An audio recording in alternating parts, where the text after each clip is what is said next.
साल 2006, उम्र सिर्फ 26 वर्ष। श्री नितिन नबीन जी ने अपने पिता को खो दिया। एक ऐसे समय में जब एक बेटे के लिए दुनिया रुक जाती है, नितिन नबीन जी ने जनता को प्राथमिकता दी। एक उपचुनाव और एक बहुत बड़ी जिम्मेदारी, शोक और सेवा दोनों साथ खड़े थे। उस दिन कोई भाषण नहीं था, कोई जश्न नहीं था, बस एक सवाल था, क्या मैं अपने दुख से ऊपर उठकर लोगों की सेवा कर सकता हूं? श्री नितिन नबीन जी ने उस दिन राजनीति को करियर की तरह नहीं, बल्कि कर्तव्य की तरह चुना। यहीं से नितिन नबीन जी की राजनीति की यात्रा की दिशा तय हो गई। उनकी राजनीति कभी कुर्सी की चाह से नहीं, बल्कि विचार की समझ से शुरू हुई। कॉलेज के दिनों में एबीवीपी के साथ काम करते हुए उन्होंने संगठन को नींव से जानना सीखा।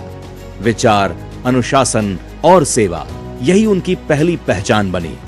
उनके पिता नवीन किशोर प्रसाद जी जेपी आंदोलन के अनुभवी नेता थे और 4 बार विधायक रहे। लेकिन नितिन नबीन जी ने कभी विरासत को अपना आधार नहीं बनाया। उन्होंने ये तय कर लिया था कि पहचान काम से बनेगी, ना कि नाम से। 2006 में नितिन नबीन जी की पहली जीत के बाद जनता का यह भरोसा कभी नहीं टूटा। 5 बार विधायक चुना जाना केवल राजनीतिक सफलता नहीं, बल्कि जन स्वीकृति का प्रमाण है। और 2020 में 51,000 से अधिक मतों का अंतर इस भरोसे की सबसे स्पष्ट अभिव्यक्ति थी।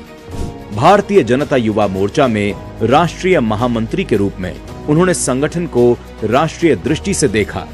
जम्मू कश्मीर तक राष्ट्रीय एकता यात्रा हो या गुवाहाटी से तवांग तक शहीदों को श्रद्धांजलि देना, उनका राष्ट्रबोध हमेशा कर्म में दिखाई दिया। मंत्री के रूप में उनकी पहचान काम से बनी।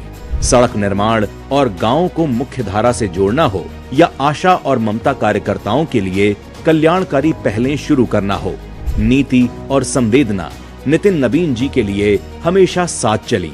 चाहे छत्तीसगढ़ हो या बिहार, उन्होंने संगठन को हमेशा जमीन से जाना।